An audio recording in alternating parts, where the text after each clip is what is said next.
Welcome back to the United Stand. Loads to talk about tonight. Should Michael Carrick get the job full-time? The list of candidates has been revealed by Ben Jacobs. We're delving into that.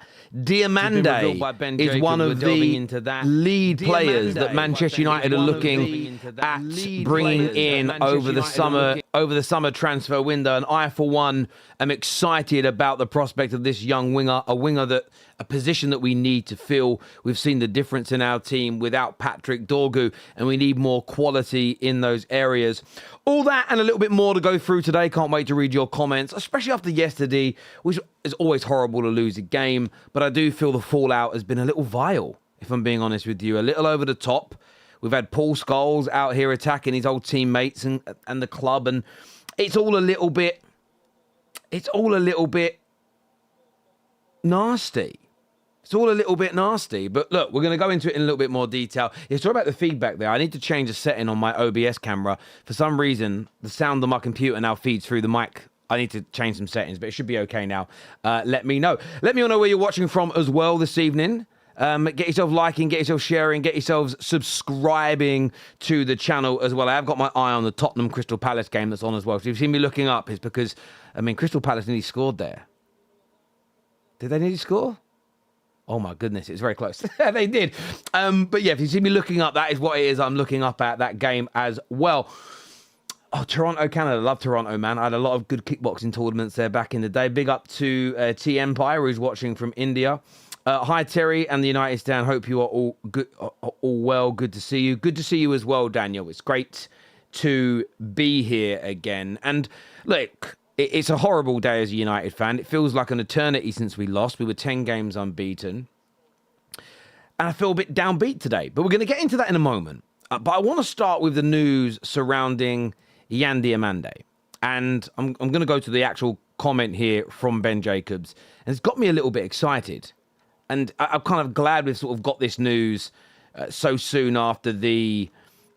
So soon after the defeat. But Ben Jacobs here says, I'm fairly confident that there will be a left winger signing at Manchester United in the summer. He says, Yan Diomande is one of the leading targets put forward by Christopher Vivell, and there is a realistic expectation that Manchester United will go big for their left wing signing.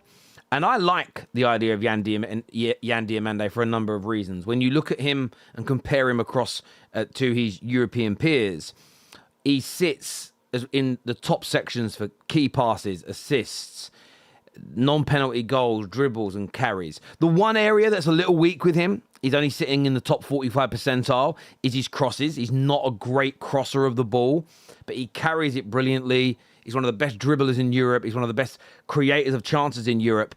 And we need chance creators. If you can add goals into that as well from a wide position, great. But we really need creativity. Now, we have no idea what's happening with the future of Bruno Fernandes. And I certainly hope now he's playing back in a 10 that he stays. But we could be seeing the end of him. And we're never going to replace him. We are not replacing Bruno Fernandes like for like. It reminds me a little bit of Roy Keane. And before some of the older Man United fans get angry, go, how dare you compare Keane to Bruno? I'm not talking about their personality, what they have won, or even their style of play. I'm talking about the difficulty in replacing an individual like that. So we tried with the late Liam Miller. We tried with Jemba. We had multiple options that we went for. We were just trying to find someone that was good on the ball but combative in the same way that Roy Keane was, and it didn't work. It wasn't until we scouted and found Michael Carrick, who is a completely different style of player, a holding midfield player, but a very different style, that it worked for us. And I feel when it comes to Bruno Fernandes, maybe Cunha is already that longer-term replacement for him, but he is more of a driver of the ball, a carrier of the ball, and a goal scorer. What we might need to look to do is purchase and develop more creativity in our wide positions and our deeper positions. So if you look at the likes of Elliot Anderson and Wharton that we've been linked to, they break lines and create a lot of opportunities with the ball at their feet centrally. And someone like Yan Diomande, lots of key passes, lots of assists, lots of ball carrying from wide positions. And I think that replacing Bruno's numbers in the aggregate, I think, is going to be really important to us. So I'm excited about the prospect of this deal. I think having Christopher Vivell also Christopher Vivell also involved gives us a really good advantage. A really good advantage. Plus, it's a scout choice. And there's one message you're going to hear me say a lot on the United Stand in the coming weeks and months is trust the scouts. More than my own opinion, by the way. So you're entitled to your opinion. I'm entitled to my opinion. But there's an objective element here. There's an objective element for me that I'm going to pull on. And that is trust the scouts. If our scouts say Yan Diomande, but whoever our manager is says, no, I don't want him, I'm going with the scouts. And I want to be really forceful with that. I want to really home in on it, because the scouts, in my opinion, know more than the managers when it comes to picking the right profiles to how you want to play. I actually think they spend more, that's their job. And I think we have to trust them more. We have made a lot of, if you actually go through it, you can just Google it and have a bit of fun with it, really. Well, it ain't fun, it's horrible reading. The amount of top quality players we have turned down, sometimes they were recommended to us by an ex-player or by a manager, but the scouts endorsed it. The amount of players from Erling Haaland, as an example, right across the spectrum that we have said no to because we've listened to the manager, given the manager a veto. And I hear a lot of people talk about, we need a manager and we need to buy him his players and give him what he wants. Sometimes it isn't good in life to give people what they want. My son would live on sweets and crisps and bourbon biscuits if I let him. But I need to make sure that he's getting fruit, that he's getting vegetables, that he's getting meats and proteins. He's getting a bit of fish into his diet, eggs. If I don't do that, I'm letting him down. I think we've done that so much at Man United, where we don't listen to the scouts. We give the manager what they want, but what they want isn't always good for them. And we need to be really, really mindful of that. Mike here says, evening, Terry, hope you are well. Just my opinion here, but we haven't developed a player in how long? Well, Mike, I agree with you. Whether it's new signings or whether it's young, we stick to young. I actually think the new signings, a lot of the new signings under INEOS, we did this exercise a few weeks ago, have been quite good. But of course, Mainu didn't get developed. But this is what happens when we keep. How many times have you guys sat here and heard me speak about not changing plans on the football terrace every 5 minutes, changing styles, changing profiles of players that we need? Because what happens is, you'll get we don't even need to name them, but Mainu as an example, you get 3 or 4 youngsters that are thriving and developing under manager A.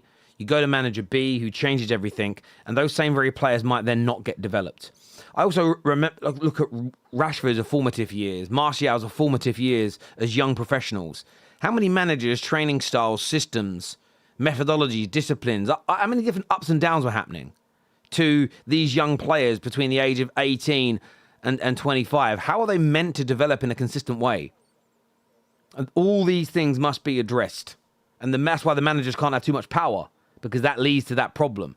The Fergie era is over and we've got to move on from it. It's as simple and as straightforward as that. The scouts need to know what type of football we are trying to play next season. Well, they're not going to tell us what it is, but they already know. The ownership already know. And this is where I will defend the recruitment element. It's been stated, and we've been told this, and you guys have got to read more, because it's been published and it's been put out by the club and by credible journalists, that we weren't just buying players that could play 3 at the back. And Dorgu is a great example. We've switched systems. He's actually looked better than when he was playing in the other system. We've been better defensively since we've gone to 4 at the back, even though we were buying players for a 3 at the back. We've looked better. Yes, yesterday we conceded 2 goals, but the facts don't lie. We were conceding under Ten Hag and Ruben Amorim an average of 11 shots inside our own box per game. That has dropped down to around 5 per game. Yesterday was the highest. It was up as high as 9, I believe, yesterday. Up until then, we were averaging 5 a game. And the highest before that was against Arsenal away, and that's the team top of the league. So you would expect it to be higher. But look, it's about buying the right quality of player. But I absolutely agree with developing people. That is about consistency. And it's needed at this football club. Everyone's always crying about the ownership and manager, but the players suck. That's the problem. Do you know what's really interesting? I mean, Jules, didn't you just write a minute ago, Carrick out, though?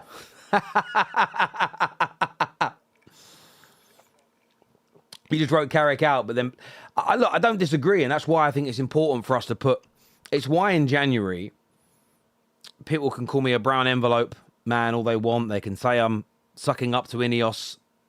I've got really thick skin. You're not going to bully me into changing my opinion. I felt fans advocating for players of the level of Ndidi's unless you were talking a very cheap short-term loan, people that were saying, buy him, just buy someone. That's the attitude that has led to us being where we are. We have to put pressure on the ownership. And I don't know if I've been on the channel since the results came out of the new quarter finances, profitability. Yes, there's some element in there of creative accounting, and yes, there's still a lot of debt. But I'm sitting there and going, every Man United fan should be buzzing with this news. Not buzzing in the sense of, oh, thank you, INEOS, oh my God. But they've got nowhere to hide. Spend more damn money. Buy better players. No, well, we've got no cash left. You have got cash. Or no, we're completely indebted to our eyeballs and there's no profitability and we're losing money every week. Well, you're not anymore. Get the spending up, please. It's a good news story for us. But it's about how you frame it. The problem is a lot of people are scared to say they're happy with that news because they're worried that it makes it look like they're supporting the ownership. But I don't think it does. I'm not supporting them. I'm giving them no excuse to not give us what we desire and what we deserve.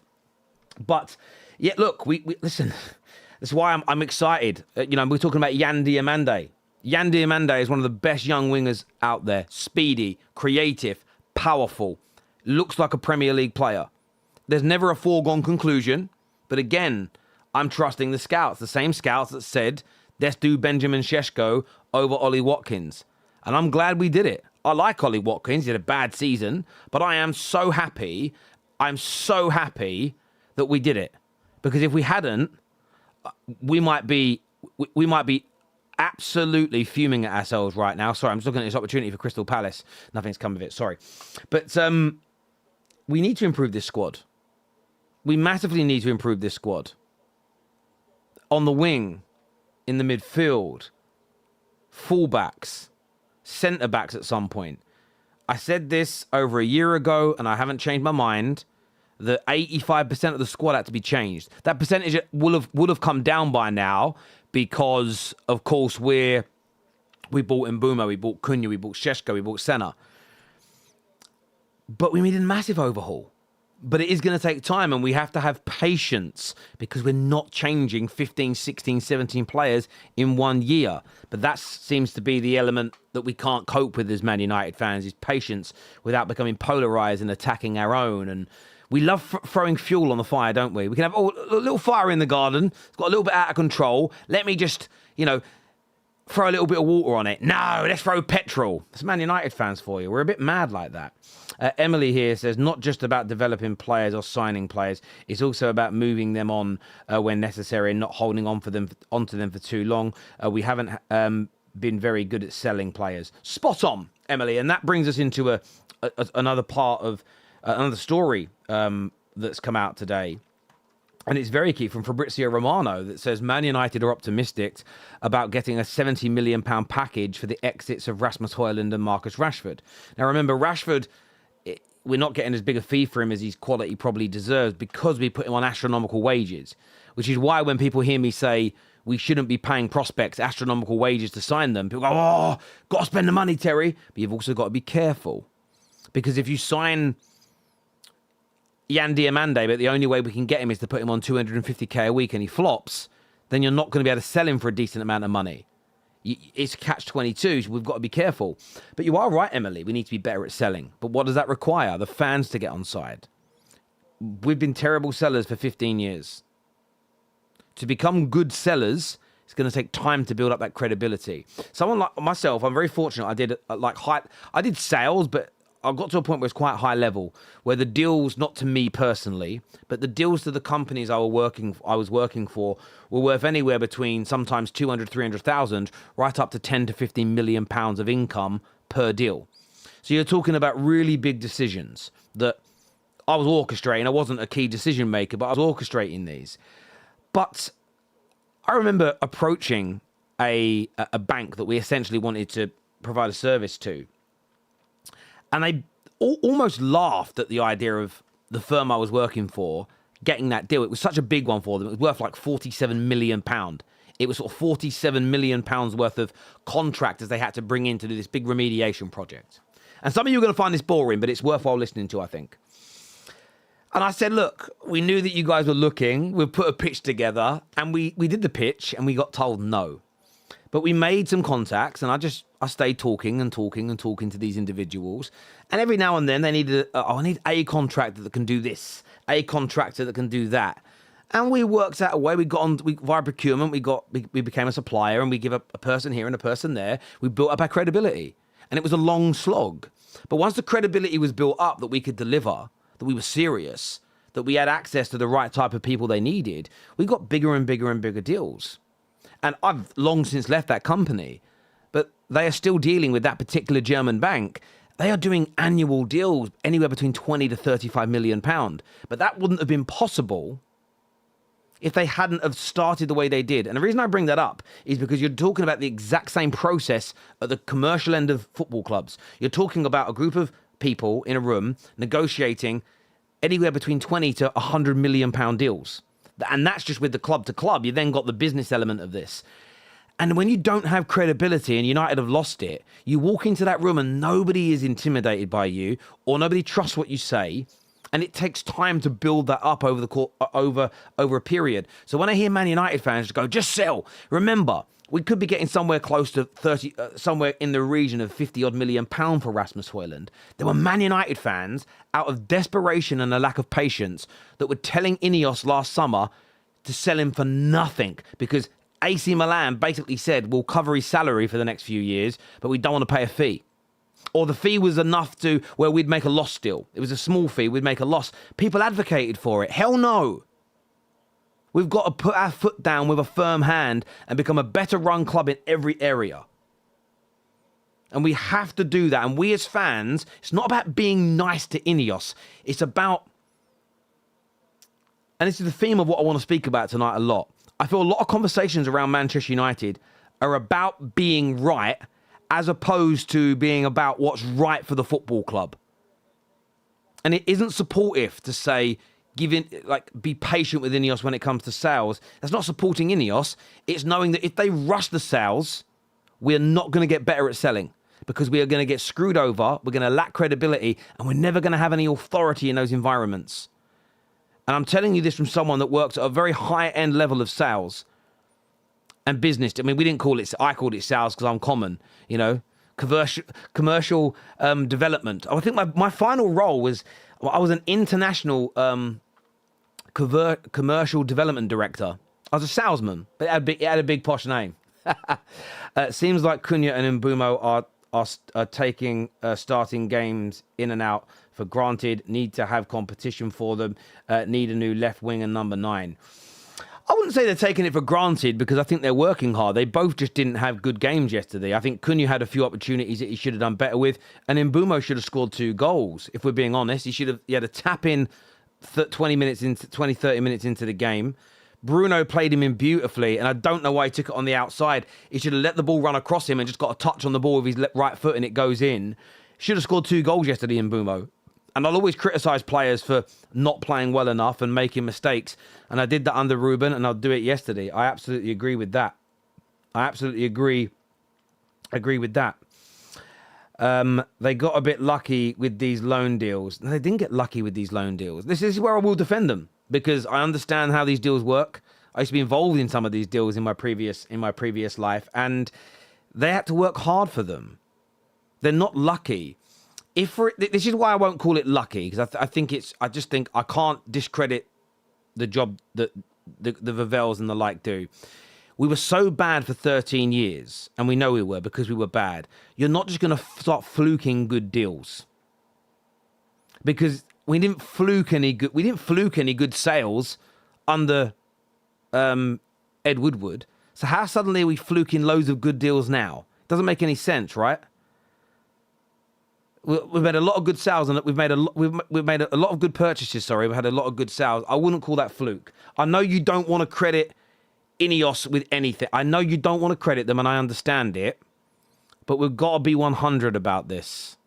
If we end up getting somewhere in the region of 40 odd to 50 million pound for Rasmus, according to we know that Rashford's 25 million, which would make like Rasmus around 50 odd million. If we end up getting around 50 million for him, we had a loan fee this year and all his salary covered, we're going to make a little bit of money on him. And for an absolute flop that we overpaid for under the previous regime, that's good business.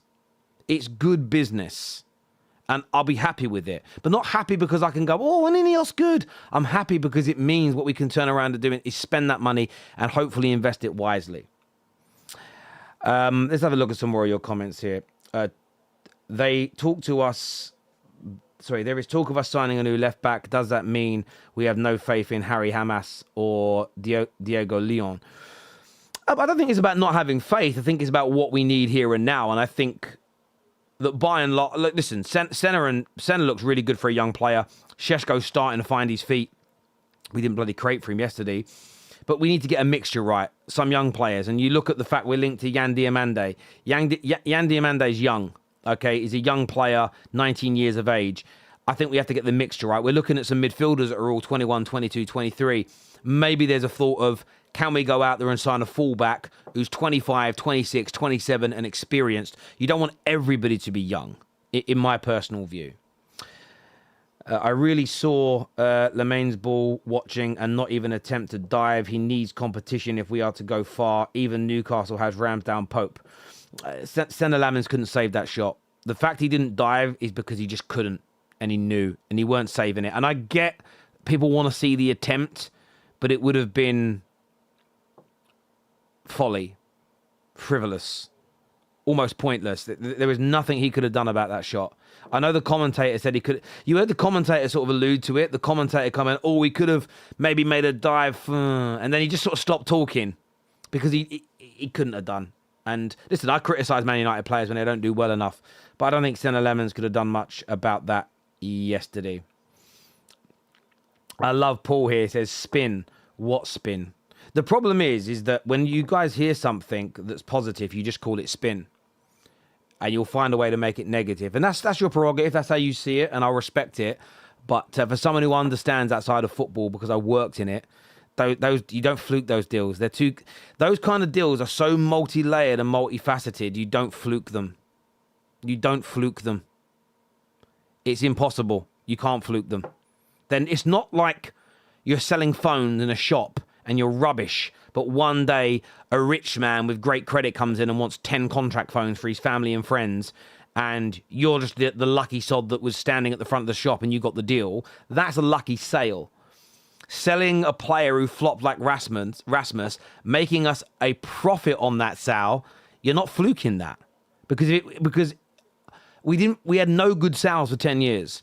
And if you every now and then you were able to fluke one, we would have got at least one in the 10, 12 years, wouldn't we?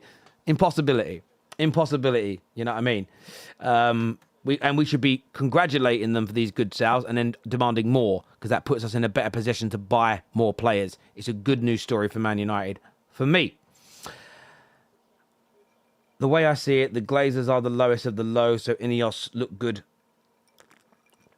But if it could be even better, we are huge. Of course it could be better. Of course, I wouldn't deny that. And if tomorrow there's a chance for us to sell it to better owners, I'd advocate for it and do it. But I would... This is what would happen, right? This is the mad bit for me, because I know this will be a fact. We sell the club tomorrow, 100% of it, to Joe Bloggs. Joe Bloggs buys it and then does the exact same things that INEOS are doing now with our player sales. And everyone goes, oh, my new owners are amazing. It'll be funny to watch. But there we go, because we always see it. Terry, are you afraid, looking at the table and who we have next, after next week, we could be 5th or 6th or lose? I'm glad you brought this up. And for me, the answer is no, I'm not worried. I'm not panicking. But that's because I know exactly the problems that Manchester United have. I've never been polarised with them. I've never felt, and you're going to hear all these words you heard from me months ago, there was never a silver bullet. There was never a one-size-fits-all solution. Okay? And I saw Paul Scholes last night mocking Michael Carrick, and I thought it was a bad look. I thought it was a really bad look. Not because the criticism is unfair, but I feel that it pours fuel over a fire that is already burning amongst the fans.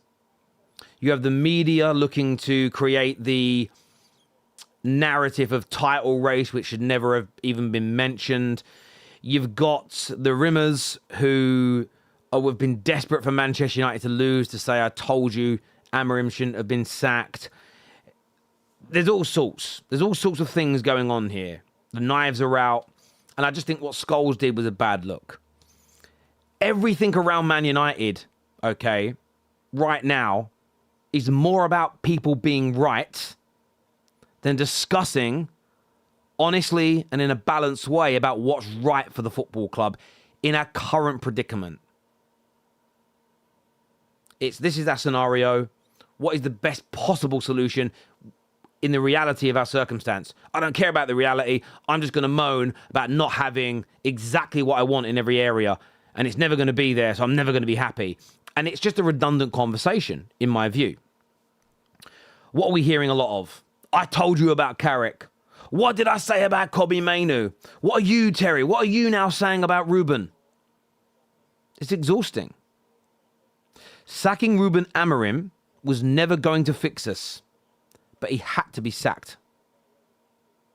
Freeing Kobbie Mainoo was never going to fix us, but he had to get more game time. He was too good to be on the bench every week. Hiring Michael Carrick as an interim was never going to fix Manchester United. No one manager by himself fixes us. Luis Enrique, Pep Guardiola would struggle with this squad to not just win 7 games out of 8, but to have consistency of performances. And do you know how I believe this to be a fact? Pep Guardiola had a team full of Premier League winners that after a couple of bad summers of recruitment and a couple of players like Gundogan and KDB aging out, his team had 1 win in 13, was struggling to get into the top 4 and got slapped out of Europe easily. Shadow of themselves. Pep didn't coach them out of that situation alone. £600 million got spent. Some of the best Premier League talent like Semenyo and Guehi was added. One of the best goalies in the world like Donnarumma was added. The fact that we like to ignore this as Man United fans, I find it exhausting. We need, okay, under sort of everything's a polarized conversation and debate. We need to start pushing the club to address the bigger picture. We have to drop our petty, egotistical arguments about, I didn't want the manager sacked. I don't want this guy. I don't like this player. It's all the player's fault. It's all the manager's fault. Because we end up missing the root cause problem all the time. And we let the ownership that you all say are the biggest problem, we let them off the hook. It's the battle of the egos, and we need to start having more honest, balanced conversations about how to truly fix our football club that we love. And I've seen it out there already. Some people don't want Michael Carrick. Fair. But they're being nasty about him. Horrible about him. Why be horrible to him? What does that achieve? Sometimes you don't need to say things. We already know that everyone's out to get us as a football club, yet we add fuel to that fire. And by the way, the people that do want Carrick are no different. Because if we don't get him, they'll treat the next manager the same way the people that don't want Carrick are treating him. How do I know this? The Ollie in and Ollie out debate never left. It just moves on to new targets. The inners end up not liking the new manager. The outers love the new manager. And then one group never blames the manager, only the players. Another group never blame the players, only the manager, until it's the transfer window, and then it's all about the owners, and then the window shuts, and then it all becomes either about the players or the managers again. And the honest truth is somewhere near the middle. This squad, how many times have you heard me say this right here on the United Stand, the biggest and the best Man United community in the world? They're an average to good squad at best. They're an average to good squad at best, with a handful of very good players, but by and large, an average squad. Most managers would struggle to get consistent performances and results. They would. Now, Terry, but you wanted Amorim gone. we should be winning more than 36% of our games. Yes. Why is it so hard to have a multi-layered, grown-up conversation? Do you know what? It's crazy as well. Mark Goldbridge and I have these conversations on our podcast, Hot Take, all the time. We consistently always have these conversations on Hot Take. Me and Mark see things from a different perspective, but we have honest conversations. We don't shoot each other down. We don't lie about we might make a joke here and there, but it's about talking. And I noticed last night wasn't about United fans talking. I had to mute every variation of the word Manchester and United, Carrick, Mainu. I had to mute it all. The poison that was seeping through Man United last night was unbearable. It was like being bitten by a rattlesnake. And it's our first defeat in, 11 games. We're sitting third in the league that nobody expected. And I don't think most of the conversations last night were about improving Man United. I don't think Man United were the sole focus of the fans. I think it was proving themselves right. It was their ego. Oh, I've got to be right about this. Now's my chance to speak. I've had 8 weeks where I couldn't talk about it. Now I can push my agenda. And by the way, the people on the other end of the spectrum are no different. If we then beat Aston Villa, it'll be, now what you saying? What do you mean, now what are you saying? Now what you saying? We need to come together to try and create the best atmosphere possible, to create the best environment possible for this club to prosper. And yes, you need to criticize at times, but why don't we put this energy, if we want to be horrible, into a rival club? Why don't we spend some time attacking a rival club, especially the ones that are behind us this season in the league? Why is it always, I'm going to be nasty to my own players, my own manager, especially if I didn't want him in the first place? I think we've got to do a better job as fans. I think we have to do a much better job. And let me just reiterate, at no point have I said you shouldn't criticize, because I criticize. But there's a difference between constructive criticism and being an arse. There's a difference between constructive criticism and being nasty, egotistical and vile. And it annoys me. It annoys me so, so much. Now, from my point of view, when it comes to the manager, what should happen? What should happen? For me, I like Michael Carrick. I think I think for the level of manager that he is, I think for the situation that he inherited, to have us in third place, to have won 6 out of 8 games, 1 defeat in that time, he's done a very good job. But I'm talking about a very good job in the context of being the interim manager. What I do find funny are the Rimmers, who consistently said Amorim needs to have a squad built for him, needs pre-seasons, we shouldn't judge him, but yet they're fully judging Michael Carrick without any of his own players or a pre-season. Again, this is what I mean by the lack of balance and honesty in the conversations. Everybody's logic for one manager they like goes out the window for the next one, and we need to be more consistent with it. But I just haven't changed my mind. A lot of people after every game, Terry, what's your thoughts on the new manager? For me, it's an imbecilic conversation. Now, I don't know if imbecilic is a word. I just made it up and it sounds amazing, so we're going to go with it. We need to wait until the end of the campaign. We've had some really good games, some 50-50 games, a couple of poor games. I'm not surprised by that with the squad. I'm not surprised by it with the manager. But we are going to interview multiple candidates. We already know that. It's been reported by a number of very credible outlets that Carrick isn't the front runner. Yet, we don't seem to want to listen to it. You know? Yet, if those same outlets said that we're only going to spend £100 million this year, we'd all go and rant on the internet about it. When they say Michael Carrick isn't a lead candidate, we go, don't believe it. Why? You'd believe it if the news was negative. If the news isn't what you want to hear, you believe it. If it is what you want to hear, you say it isn't true. Maybe it's just your disposition and me are different. But my mind just hasn't changed on who the manager should be. Win, lose or draw. My mind just hasn't changed at all. I'm going to leave it until the end of the season. I don't believe in the blanket view that there's no way he should get the job. Why? Roberto Mancini's name's been mentioned. If you said to me Carrick or Roberto Mancini, I'm picking Carrick. De Zerbi or Carrick? I'm always flipping on this one. Some days I think Carrick, some days I think De Zerbi. But that shows you a lot.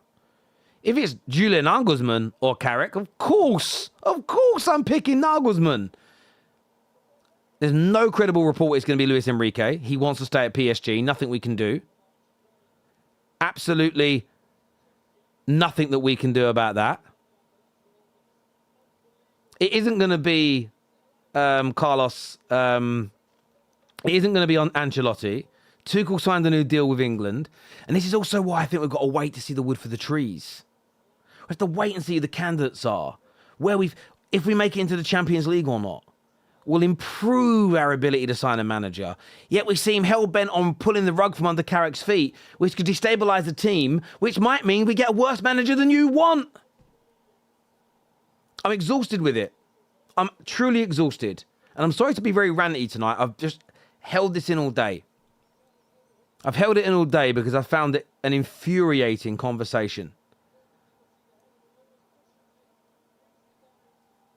I'm going to go to your comments. I want to know what you guys think and feel. 1-0 Tottenham, by the way. They went 1-0 down. It was ruled out for offside. Mike here says, with this midfield, is it a surprise we are inconsistent? Our fullbacks are rubbish. We need a squad overhaul and we need Wilcox gone. Ego is destroying us in every decision. Look, I don't disagree with any of that. If we can go and get a better sporting director than Jason Wilcock, I'm very happy. But then the squad, and this is the problem for a lot of people. They don't want to be balanced. I got so much abuse from the Amrim Outers as well, by the way. Everyone hates me. The Amrim Outers, the Amrim Inners. The Amrim Inners because I wanted him gone. The Amrim Outers didn't like me because I spent time talking about how we need to improve the squad. Very weird bunch. The Outers and the Rimmers. We are not getting value for what we were playing for most of our signings because the people making decisions at the top did not have the expertise to appreciate what the scouts were saying. Spot on, Emily. But what now happens is, because we used to bend over and pay too much money and too much salary, now what the agents and the clubs are doing, and Brentford tried this all summer. And I know a lot of people in the end spun it as, but we still ended up paying what they wanted. We ended up paying their original price, but they were trying to push the price up. They were trying to push the price up all the time, force the player into another club. What Woodward and Co. would have done, what Woodward and Co. absolutely would have done at every single level, what they would have done at every single level is they would have, sorry, because Van der Ven just got sent off. And it's a penalty to Palace, sorry. What they would have done at every single level would have been, okay, we'll pay the 85 million. We would have just bent over and paid it. Then the agent would have gone, we can get some more money out of these guys and whack the price up. Emily, you're so right. But we as a fan base, we start doing the right thing in the boardroom. We don't want to praise it. We go, it's all lies. But it isn't lies. It really, really isn't lies. It isn't lies at all. Why does Bro call him Wilcock? Are you guys not getting the play on name? Anyway. Would I sack or keep Wilcox? Right now, my choice would be to move him on. And I'd go for better. Yes, I would. Let's be positive. Weirdly for us, the centre-back area, we need to recruit the least. No, I do agree. I do think, again, I think we do need to improve the centre-back area, but it isn't top of the priority list. We might make 5 signings this summer if we're in the Champions League. We might make 5 signings. So therefore, for me, I think two or three minimum have got to be done in the midfield. 2 or 3 bare minimum. We need a new fullback. We need a left winger. That's 5 already. You know, we might need a new striker. And that's why we might only sign 2 midfielders. You know, and I don't know if that's enough to fix that department. But this is how bad our squad is. Really and truly, that we need so many new players. And I've always said, I said from the second INEOS came in, which is nearly 2 years, it's going to take 4 years minimum to have a squad that we go, oh, and that's if we get it. That's if we get 50 to 60% of our signings right. So yeah, you're absolutely spot on. Spot on. Lukey here says, Nagelsmann and Vivell, dream team, please. Look, my only concern about those two is the lack of Premier League exposure. The one good thing, though, on the other side is, I'm just watching this penalty, guys. I'm very sorry. I don't like the run-up. Oh, what a penalty. What do I know? What do I know? What I like about it, though, is he's managing Germany. The pressure there is huge. He's been at Bayern Munich. And the reason why I think that is significant is for Manchester United, what I don't like about the Roberto Martinez's, the De Zerbis, I don't think they've ever had the exposure to anything like a Man United. You've been the Bayern Munich and Germany manager. You've had that experience. You'll know what pressure is. I mean, Bayern Munich pressure is really unique in the sense that you can win your league with 100 points, but if you go out in the group stage of the Champions League, they're going to sack you. That's a very unique pressure. So, yeah, I wouldn't be adverse to that. I prefer that to what we're looking at. Ollie over Carrick in his style of football. Back four moments. See, but again, I don't think it's about style of football. Ollie had a better squad. I think we had a better squad in those first 2 to 3 seasons under... First 2 to 3 seasons under Ollie, I think we had a better squad than we have right now. Especially when it comes to speed, athleticism, strength, and pace. Significantly better, in my personal view. Is it me, or are you on mute? No, I'm not on mute. Unless somebody's muted me. Maybe Goldbridge has muted me. I'm only joking. By the way, if you haven't done so already, please like the video. Please share this video across your social media platforms as well. Let me just check something here.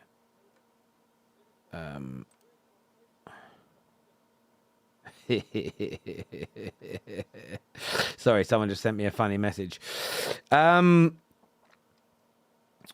See, this is great from Ben Jacobs earlier. I don't think we can call Michael Carrick the front runner for the job. I'm quite happy to hear that. Terry, you're fine. Not on mute. I know that. I know that. Let's have a look at some more comments that have come through here from you guys. Carrick is okay, but I'd wait until the end of the season before deciding on the manager. But that's exactly what Man United are doing, Rory. So... Again, at the risk of saying, well done, well done, INEOS, that's exactly what they're doing. It's the right thing that they're doing. And I like that process. At the same time, I think people also confuse being really happy for a young manager, but a United legend. They sort of take it too far. But see, where I do get where Scholes was coming from, I didn't like what he did. I thought it was pathetic. But where I get where he's coming from is he's doubted that Carrick is good enough to be the long-term manager. But like I've said all along, why are we talking about this? Why are we talking about it? I think that what that conversation has done, it's created a lot of negativity around what I'm calling the gap year. And this is what this next few months is for me. It's a gap year. I'm just experiencing life, having fun. I'm not worried about the future per se, because I'll worry about that in the summer. I care that what we're doing in recruitment, I care that we're doing all those things behind the scenes, we're lining up a good summer, we're lining up good candidates, but from a Carrick perspective and how we're playing right now, because we sacked Amorim because he wasn't good enough and he fell out with the board, we're in a situation, and let's just get the best out of what we've got. Let's enjoy every win. In reality, I don't care if we play bad and win. I'm not going to overly dissect it, because I'm not married to the idea of Carrick becoming our manager. And I think people have got to... the conversations... It's a bit like Pandora's box. It got open. You can't put it back in. It's like we've squeezed a tube of toothpaste. You can't get it back inside. The egg has been cracked. I'm going to keep coming up with these. But I wish it hadn't. And I wish it hadn't, because I don't think we needed it. I don't think it needed to happen.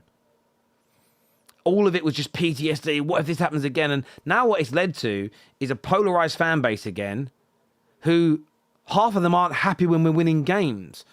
And we're up to third in the league. It's the highest we've been for 3 years. And there are people that are genuinely unhappy and panicking and worrying that it might ruin next season.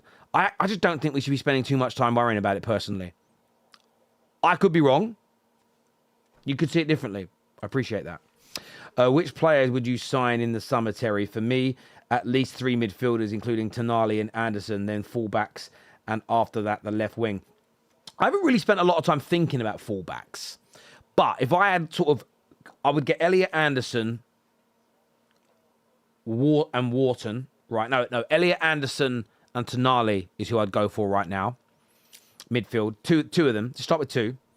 Left wing, I like Diomande. I wanted Semenyo. We've seen how good he's been, man. Oh, it was crazy. We'd have added some. If we'd have got Semenyo,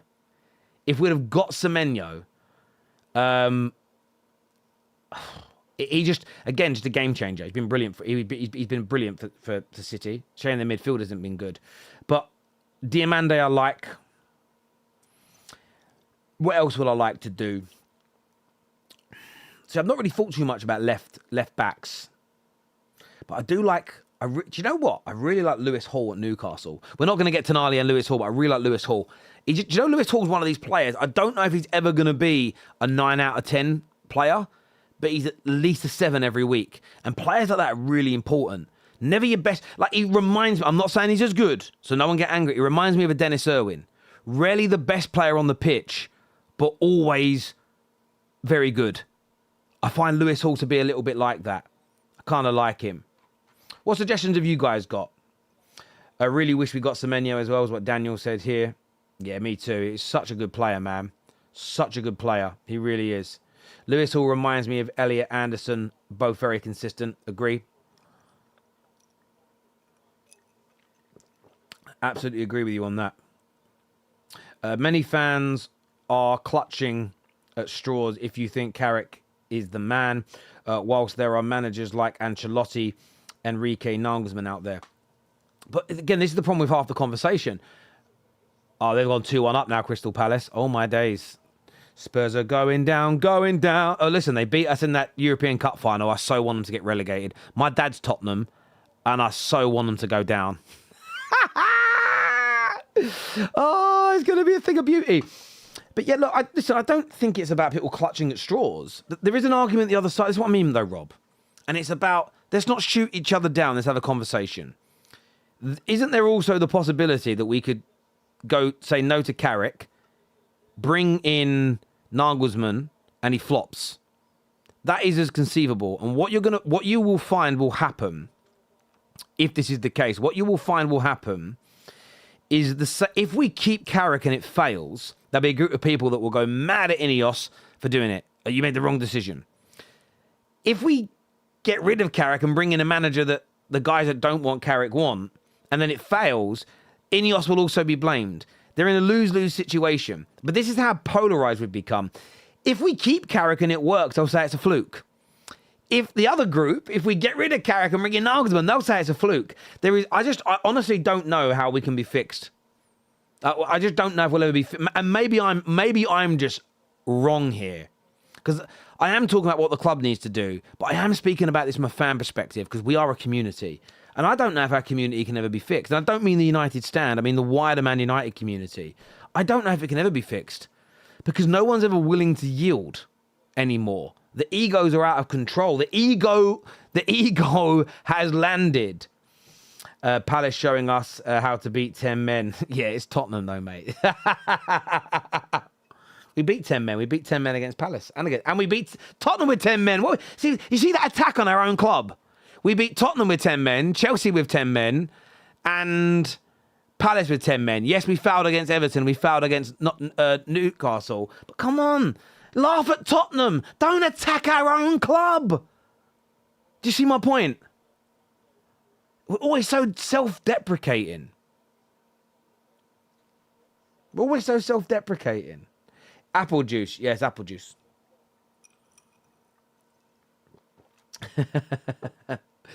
Tottenham's downfall is hilarious. I agree.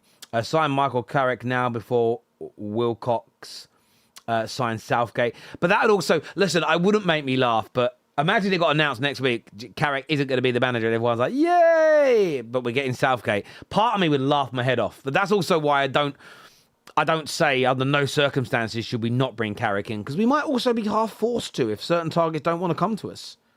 You know? But equally, and this is where I'm positive with Carrick, in the sense of, if we make the top 4 and that means we can land Nagelsmann, or we can land Luis Enrique, then I'm forever grateful to Carrick, because we know for a fact that not every manager could get us where we are now. When people go, oh, we're only there because 3 or 4 other teams dropped off, we wouldn't have got there winning 36% of our games. We wouldn't have done. Because that means in the last 8, if we only won 36% of them, my maths is terrible. What's that, 3 wins? Not even 3 wins. It's not 3 wins. We would have only picked up between 6 to 7 points. So I will still be grateful. Winning the Europa League and getting relegated, Amorim was really smart man. Well done. All the managers are a risk. Let's see what Carrick can do until the end of the season and then make a decision. I agree. And by the way, the greatest manager of all time took over a football club in the mid-80s that had a very, very average squad, cultural problems and issues. And it took 5 to 6 years for consistency to set in. So I also want to implore Man United, and this is the scary factor with us not having honest conversations. This is the bit I'm scared of, truly scared of as a Man United fan, is that we get sucked into this stupid way of thinking. And I'm sorry to use such harsh words, but I have to. Oh, we get Luis Enrique. We're back, baby. Watch us cook next year. No, we are going to also be inconsistent. Very likely, because the squad still isn't of the level. And we need to approach these things with balance and with a humbleness to know where we are in the reality of this world right now. Because I think we always end up over-egging it, thinking we're better than we are. And then the disappointment hurts more. And then we lash out. The media jumps on it because they sell through, oh, look, the United fans are angry. We'll jump on that. We'll jump on it. It compounds everything and we fall apart. And we as a fan base need to do better. Just my honest, humble opinion. Some will agree. Some will disagree. And by the way, at no point am I saying we shouldn't criticize. Criticism is always key. As ever, everybody, please like, please share, please subscribe to the United Stand. I want to thank you all so much for tuning in tonight. It means a great deal to me that you're here watching. This is going to redirect you to Mark, who I think is he live on That's Football? I didn't actually check earlier, but no, I did. I thought I saw something, and maybe I was wrong. Is he live? No, he isn't live. He isn't live. I don't know why I thought he was live on That's Football. No, I thought he was. Do you know what it is? The stream's set up for tomorrow. I thought it was on tonight. Oh, is it going to be 3-1? It is.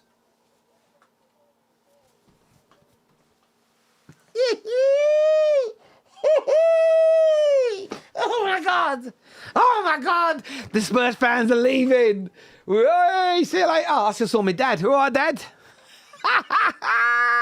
Anyway, I'm sorry. Listen, everyone. Until next time, take care. Goodbye. God bless. And I'll see you soon.